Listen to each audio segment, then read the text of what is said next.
Marella Voyager is a Century-class cruise ship and is the newest ship in the Marella Cruises fleet, but brand new she certainly is not. In fact, this is a ship that is more than 26 years old, starting out as Mercury for Celebrity Cruises before transforming into Mein Schiff 2 and then finally Mein Herz for TUI. We sailed aboard Marella Voyager for a 7-night cruise around the Western Mediterranean, and the question we asked when we got off was, would we sail aboard her again? Let's start with the design and the maintenance of the ship. From the outside, she's gleaming. She's received a decent paint job, and she certainly has the ability to convince a novice cruiser that she is much younger than she actually is. But when you step on board, there are many telltale signs that she's actually knocking on a bit.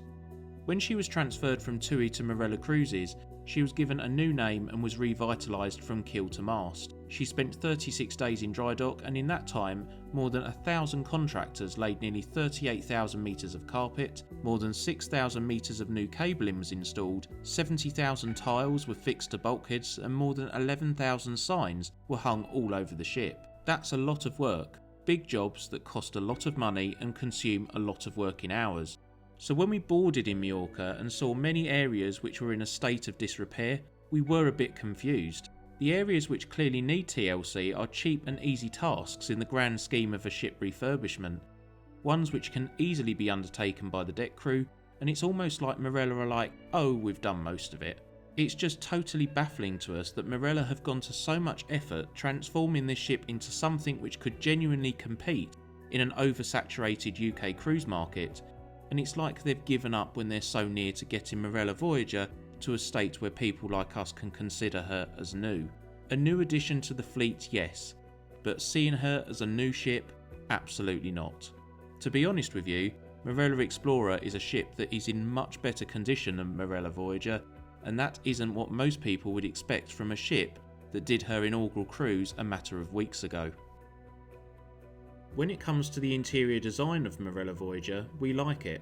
She certainly has a lot more character than her sister Marella Explorer, and space all over the ship has been utilised very well indeed. There are more places to dine, more places to shop, more places to be entertained, and more children's facilities than the other ships in the Marella fleet. And now and again, you do come across venues where it seems that they may have used the interior design on Virgin ships for inspiration. During our cruise, we stayed in a standard balcony cabin on deck 8. On the surface, the cabin is pretty fresh, with new carpet and light wood panelling which make accommodation aboard this ship feel cool and airy, which works well on a cruise ship which will be predominantly based in warmer destinations much of the year. Standard balcony cabins such as this measure 185 square feet in surface area or 17 square metres, which is about average for a cruise ship which sits in the mainstream cruise category. The balcony was of an adequate size, measuring 50 square feet or 5 square metres, with enough depth to accommodate 2 reclining upright chairs and a small coffee table. If you're someone that likes to have sun loungers on your balcony, you'll have to opt for either a suite or a large balcony cabin on board. Standard and large balcony cabins aboard Marella Voyager are capable of sleeping up to 3 passengers, utilising the single sofa bed and 2 single beds which convert into a queen size. We're not big fans of the beds aboard this ship. The mattresses are firm, springy, and to be honest with you, felt pretty cheap. It also seems as though Marella have scrimped on the pillows too, because they are half a pillow when it comes to length, but to be honest, were comfortable enough. As part of Marella's goal to cut costs and address the company's impact on the environment, your cabin steward will only change the bed linen once in a 7-night cruise, unless you ask them to change it more frequently. When it comes to the practicality of this cabin, it's a bit of a mixed bag. Accommodation across all grades is more than sufficient when it comes to storage. In fact, this is one of the only cruises we have been on where we haven't had to ask for more. Alongside the wardrobes, you have a large cupboard complete with shelves perfect for storing shoes and other personal belongings. There are also plenty of other cupboards and drawers about this cabin, and you'll find a mini fridge and good sized safe for storing valuables, large enough for an iPad and a small jewellery box, but not big enough for a laptop. All cabins come with tea and coffee making facilities, which are replenished daily by your cabin steward. You do get a slightly dated and small flat screen TV fixed to the bulkhead with some basic UK news and film channels, but it won't be interactive unless your cabin is on deck 10 or above. As odd as this is, it was the same aboard Marella Explorer, and it does mean that if you're in a cabin on a lower deck, you won't have the option of watching movies on demand or checking your cabin statement like those on the upper decks. When it comes to the power outlets in the cabins aboard Marella Voyager, it is undoubtedly the worst we've experienced. You get just two, one European and one US socket, and anyone that's used American sockets will know just how undependable they can be. Not only is two plug sockets pathetic, it's rather stunning that Marella didn't think to install any UK 3-pin sockets, especially seeing as they are a British cruise line. You also won't find any USB ports in these cabins, which does feel like a bit of a time warp to the beginning of the millennium, so come prepared with your US and European travel adapters, otherwise you'll be pretty stuck. The bathroom is a pleasant surprise for a ship of this age. Bathrooms in balcony cabins as well as lower grades feature identical bathrooms and come with a basin with foam tap, a large mirror on the bulkhead, some shelving, a small magnified mirror, a shaver plug socket, a bin, a cupboard and a shower with a glass door and washing line. While a glass door is always a pleasant surprise, the door does defy logic and means of practicality, as it doesn't actually close shut. When the ship is pitching and rolling, you'll find that the door keeps opening and closing while you're trying to take a shower, and when you exit, you'll find that the rest of the bathroom has nearly as much water in it as one of the pools on deck 11. Overall, this balcony cabin was satisfactory. We never expected it to be as comfortable, practical and as pleasing on the eye as cabins on more premium cruise ships. To most people, it will be adequate enough for your needs, but the main tip we would give you is bring a US and European travel adapter with you, as this is the area where you could feel that the cabin is proving insufficient. Dining aboard Marella Voyager was a bit of a mixed bag. Is it comparable to the quality and food on the likes of Princess and Celebrity? Of course it's not. But you're not paying those sort of prices. Compared to the dining we've experienced aboard both Marella Discovery and Marella Explorer, food variety and quality has been elevated considerably. Starting with the kitchens, which is the buffet style restaurant on board, but Marella don't like referring to it as a buffet for some reason. The kitchens is split into 8 different sections and is open for breakfast, lunch, afternoon tea, dinner and late night snacks. You'll find a whole range of different food from around Great Britain, including pie and chips, and British street food including a roast in a Yorkshire pudding. You'll also find food from India and China, and there's a French style patisserie to grab pastries and toasted cheese sandwiches. The quality of the food here does put P&O to shame when we think of how awful the food has been at their buffets on recent cruises. It is important to know that the food here does not change, and what is available for lunch today will also be there tomorrow and the day after that. Initially, we did have reservations about this concept, but we reminded ourselves that Marella is something of a budget cruise line, and having the same food on offer each day is a way of drastically cutting food preparation costs. And to be honest with you, there is so much food choice at the kitchens and all around the ship, trust us when we say this isn't actually too much of an issue. Something that does bother us though is the fact that it isn't self-service at the kitchens. And the only reason that troubles us is because each section of the kitchens has just one crew member serving. This means that if you just want a piece of toast or a single egg, you will have to join a long queue of people who are wanting a bit of everything on their plate. And you might have to wait 10 to 15 minutes for a single item like we did at breakfast one morning. Other than that, we love the concept, and we think that Marella loyalists will too. Round by the pools you have the snack shack, which is open from 11 AM till 6 PM. Just like other Marella ships, you can grab hot fast food from here, including fish and chips, hot dogs and burgers. They do offer a vegan bean burger, and while it wasn't the best we've had, it certainly hit the spot after half a dozen all-inclusive cocktails. They also have a couple of fridges at the side where you can help yourself to some lighter options, including sandwiches, wraps and salads. We've always been pretty impressed with the snack shack aboard Marella ships, and that is still the case aboard Marella Voyager. The main dining room aboard this ship is Latitude 53. So that we could try as many of the dining venues on board as possible, we only got to eat here twice during our cruise, once for breakfast and once for lunch.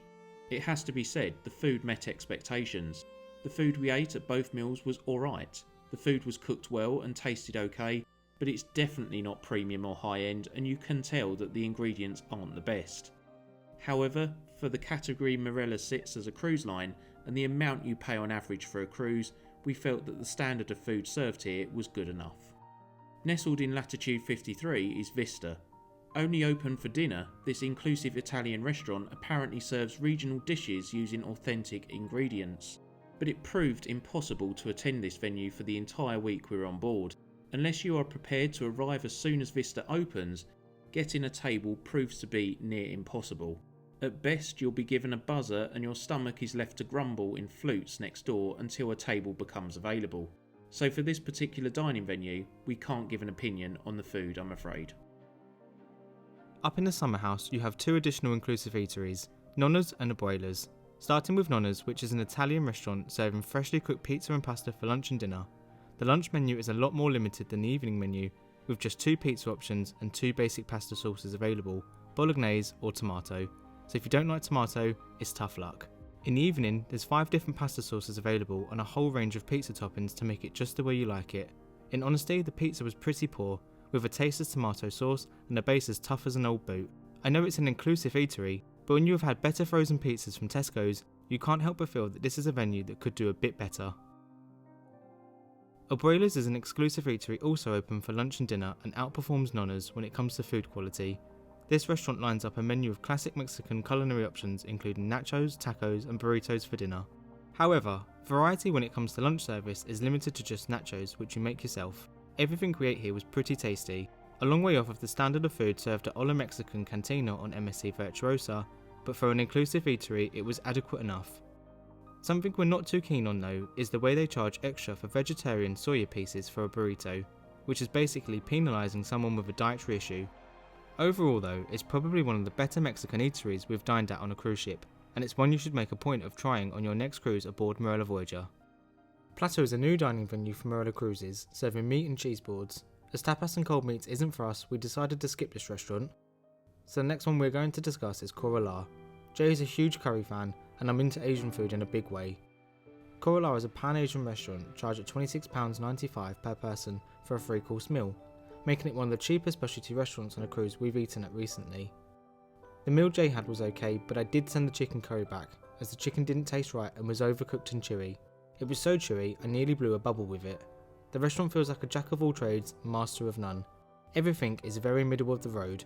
It would be far better if they focus on just Indian, so that they can perfect the Indian dishes and make them a lot better, because at the moment, the curries aren't much better than what Lloyd Grossman could pour into a jar. Surf and Turf was our favourite specialty restaurant on board, costing £31.95 per person.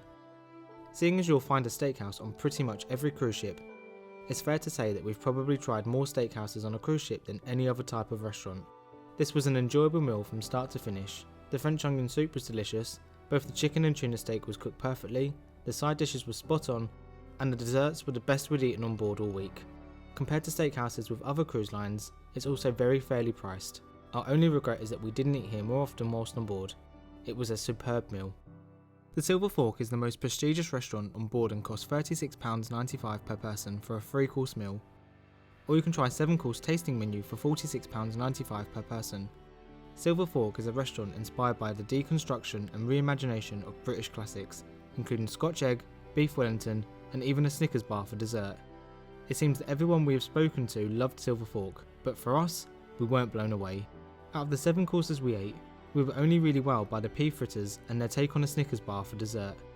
Beetroot was an ingredient which featured in 3 of the dishes we ate, and as a couple we hate beetroot. It's fair to say that this was the main reason for our dislike of the meal overall, but we were not entirely convinced by their deconstruction and reimagination of some dishes. When we saw that a Scotch egg was one of the starters, we didn't know what to expect. But we weren't expecting a runny poached egg beached on top of some edamame beans, shaved carrot and beetroot sauce. It's one of the worst dishes we've eaten on a cruise ship, and it's about as close to a Scotch egg as an apple crumble. This is also the venue where they host Marella's famous Great Musical Afternoon Tea, and that too was a disappointment. While the entertainment was a joy to watch, the food let the experience down. Dry bread, cakes which weren't any better than what is served up in the kitchens, and a wait of 40 minutes for a cup of tea isn't really the experience we were expecting. And it certainly didn't live up to our past experience of the Great Musical Afternoon Tea on both Marella Discovery and Marella Explorer a little over a year ago. Vegetarian or carnivore, nobody fancies lettuce and red pepper sandwiches, and when you're paying £17.50 per person for this experience, we would have appreciated and expected a little bit more imagination when it comes to serving and paying guests with dietary issues. Taking into account what we paid for this cruise and the category which Marella sits in as a cruise line, the food impressed us overall, particularly when it comes to variety.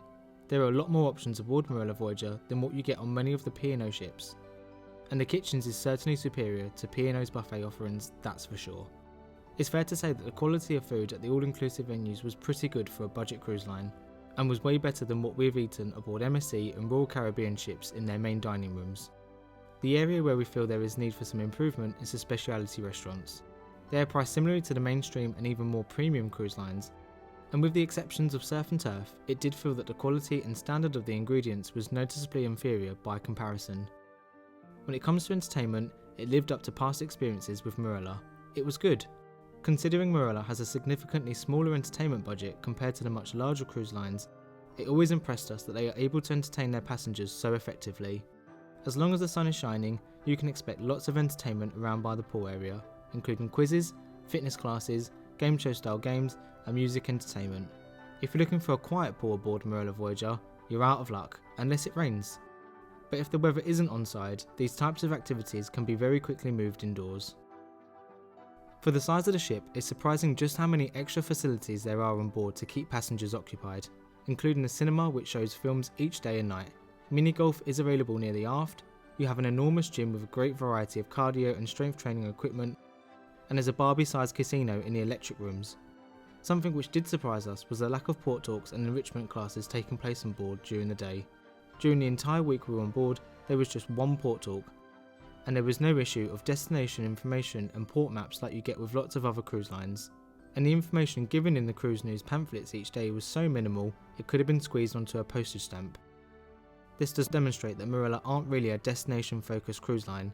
They're more interested in targeting passengers looking for an affordable holiday in the sun, preferably with an open bar never too far away. So for those that choose a cruise more for the destination rather than the ship, we wouldn't recommend Marella as we found destination information really lacking. If you're more into relaxing when on a cruise, there is a handful of options available. There are some extra charge cabanas available up on deck 14, but they cost £100 a day, which seems absurd. It's no wonder nobody seems to use them. To put things into perspective, it only costs £60 per person to upgrade to the premium drinks package for the whole week. Or to compare to another cruise line, these much nicer cabanas on Holland America ships are just $50 a day, and that includes butler service all day long and countless top-ups of champagne and chocolate dipped strawberries. For a budget cruise line, we think that Marella have got this price all wrong. Prices we aren't going to complain about though are the Ocean Spa. It is by far the cheapest spa we've used on a cruise, with a men's haircut costing just £29 and a 50-minute Swedish massage costing £99. While these prices might seem expensive to some, we worked out that on average the spas on Marella ships are between 30 to 40% less compared to many other cruise lines.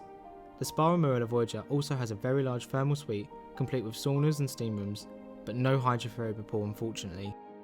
To use these facilities for a week's cruise, it costs £89 per person, which is a very competitive price when we reflect that Celebrity charged us $219 per person to use the spa aboard Celebrity Beyond for a 7-night cruise, and the facilities on offer were the same. There's also a private exclusive sun terrace at the front of the spa, but this comes at an extra charge of £59 per person per week. But to be honest, this area didn't scream luxury or worthy of the extra charge, to be honest with you. Children, how would they fare aboard Marella Voyager? Better than on the other ships we would say, as there seems to be more in the way of children's facilities compared to other ships in the fleet. You have a cool and much larger game zone next door to the cinema, which features the latest console tables as well as some retro arcade games. Up near the electric rooms is the hideout, which is a significantly larger teenagers facility compared to the tiny one on Marella Explorer, and is for children aged between 12 and 17.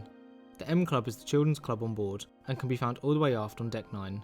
For the size of the ship, it's a decent sized kids club facility and is suitable for children of 6 months up to 11 years of age. Like most things with Marella, it is included in your cruise fare, however cruising as a family isn't the cheapest, and it can work out a lot cheaper to cruise as a family with the likes of P&O, MSC and NCL, especially if you're not too fussed about having an alcoholic drinks package. You'll also find that the facilities are a lot better too, and there are more distractions to keep them well behaved. Marella Voyager is a hive of activity each and every night. Every bar and lounge has something going on, whether it be music entertainment, game show style games or silent discos. which was more than enough to keep us entertained for the week we were on board, that's for sure. The Broadway Show Lounge is the main entertainment venue on board and offers 12 different West End theatre shows, with 8 of them exclusive to Marella Voyager. Whilst on board, it was a theatre show each and every evening, which did become a little bit monotonous. It would have been better if they could have mixed entertainment up a bit by having a magician, a comedian, or a tribute act to make things feel less samey. But there's so much going on all around the ship, it didn't stop us from enjoying our time on board each and every night. By far the best venue on board come the evening is the Exchange, a speakeasy bar like nothing else in the Marella fleet. Located near midship of Deck 8, the adults only bar isn't the easiest to find, and once you've discovered it, you won't want to leave it. The menu is jam-packed with unique cocktails like the Pink Clink and the Decade, which you won't find anywhere else on board. There were also 2 different shows, the Lock-In and the Heist, both of which were excellent and come at an additional charge of £14.95 per person, and each show lasts around 90 minutes. This is one of the most sought after bookable options on board this ship, and we recommend you book weeks before your cruise as it will sell out fast. When it comes to service aboard Marella ships, it has always impressed us. And when it came to service at bars and restaurants aboard Marella Voyager, it was no different. Friendly, personable, and most of the time efficient, which impresses us as tips are included in the cruise fare, and we tend to find that the service isn't as good with cruise lines that include tips and gratuities. P&O are a good example of this. Where service does need a boot up the bum is guest experiences, as the receptionists seem incapable of dealing with even the most minor of complaints. The phone in our cabin didn't work all week, and despite 3 trips to reception to complain, it was never dealt with. They couldn't even get the all aboard time right for one port, giving a totally different time in the cruise news to the one being shown on the big screens by the lift. No wonder the ship was short of 40 guests come departure at 4:30. Does Marella offer good value for money? Let's start with the cruise fare. We paid £1,280 per person for a 7-night Mediterranean cruise in July, which includes flights, transfers, port taxis, tips, a classic drinks package, and a stay in a balcony cabin. Putting it bluntly, we couldn't have cruised with any other cruise line to the Med in July as a couple for less than what we paid with Marella. The only cruise which came close to matching value for money was a cruise in mid-July around the Western Mediterranean aboard P&O Azura, which was £980 per person including flights and transfers, and by the time we had added on a classic drinks package with P&O, the price was very slightly more at £1,295. So based on cruise fare and what it includes, Marella offers exceptional value for money, but it does differ somewhat on board. We mentioned about specialty restaurants not offering the best bang for one's buck, but that also seems to be the case with those exorbitant extra charge cabanas, the ghastly cakes and cookies at the coffee port which don't even come complimentary with a drink, and we're not keen on the sneaky exclusions of the premium drinks package. Before heading on a shore excursion, they lay out tables selling drinks, yet if you want a canned drink or a bottle of water, you are charged extra regardless of whether you have a premium drinks package or not. Same with room service, you will be charged for that drink in the same way as someone who hasn't paid for the premium package. It just seems totally ridiculous. That can of Coke or bottle of water costs Marella exactly the same if it's consumed in your cabin, ashore, or in one of their bars. We know that other cruise lines do this, but it's something that always bugs us, it's devious and makes no sense at all. For most people, the classic package you get as part of your Marella cruise fare is more than adequate. It includes 11 different beers from Foster's to Peroni. There are 8 different types of basic wine available, mostly house wines, but Prosecco is available on the standard package, which will please a lot of people. There's also a range of after-dinner drinks which include brandy and port, but exclude whiskey and cognacs. The cocktail menu is pretty decent in our view and includes a Long Island iced tea, Mai Tai and pina coladas. You'll also find that you have some infused spirits such as cucumber and lime vodka and Earl Grey gin. The classic package included in the Marella fare also includes fountain soft drinks, non-alcoholic mocktails and basic teas and coffees. But if you want something as cheap and as basic as a bottle of water, you will need to upgrade. This package is more than sufficient for us. We did upgrade to the premium package, but on reflection, it probably wasn't worth it. The premium package costs £80 per person for a 7-night cruise, and it does give you a lot more choice and variety. And we would say that it offers good value for money, even if the exclusions are petty and somewhat annoying. Something that doesn't offer good value for money is the Wi-Fi. In fact, it's pretty damn awful. It's like Marella have stuck us in a time warp that's taken us back to the beginning of the millennium. There are 4 packages available, and they are done in data amounts, which is crazy. Stay in Touch buys 200 megabytes, which costs £15 and will probably allow for a few WhatsApp messages and send in a couple of pictures if you are lucky. Get Social gives 1000 megabytes, but if you do too much scrolling on an Instagram feed or a Facebook timeline that features a lot of pictures and videos, you'll find that drains away pretty quickly. Just Browsing gives you 2.5 gigabytes of data to browse websites, but you'll find that the internet is so slow you'll have to keep refreshing web pages, and each time you do so, it'll be using more of that precious data. Even the top package that gives 5000 megabytes is insufficient for most people, and Dan is one of them, as he proved that he was able to burn through all 5 gigabytes of data on TikTok in just 2 days. The Wi-Fi packages offered by Marella are overpriced, and the internet itself is like old school dial-up. Our advice would be to take it out in an emergency and make use of your mobile phone data if and when you can. Overall, Marella Voyager was a pretty mixed bag in truth. Service and entertainment lived up to past experiences with Marella and was certainly good enough for what we paid for this cruise. Dining, particularly when it comes to food choice in the kitchens as well as restaurant variety, makes it the best ship in the Marella fleet in our view. But as an all-rounder, no. Even though Marella have done a sterling job refurbishing much of her interior, they have neglected much of her outdoor areas, and it just looks tired, tatty, and far from a new ship in the TUI sense of the word. There is still a lot of work to be done to this ship, whether it be fresh licks of paint, replacing grotty sun loungers, or giving stairwells a coat of Danish oil. But when they can't even keep deck areas clean and tidy, we don't hold out much hope that they are going to address these jobs anytime soon. We know Marella Voyager isn't a new ship, far from it in fact, but when a cruise line adds a new addition to their fleet, we and most people expect them to get the ship to a state which resembles something close to all the hype and propaganda they've been pumping out for the best part of a year. And at the moment, it just doesn't live up to all that hype. Even though we love the kitchens, the exchange, the summer house and other new venue concepts, Marella Explorer is still our ship of choice. If you have sailed with Marella before and you enjoyed your experience, there's a good chance you'll have a great time aboard Voyager, and you might just be prepared to put these niggles aside. Despite our more negative observations, we live in hope that Marella are going to focus their efforts on working on these areas, as it does let the ship down and detracts from the impressive facilities and venues this ship has against her sisters. Marella Voyager is a ship that offers a great opportunity to cruise inclusively on something of a budget, but it's an experience that isn't going to be appreciated by everyone. In fact, some things might come as a bit of a shock.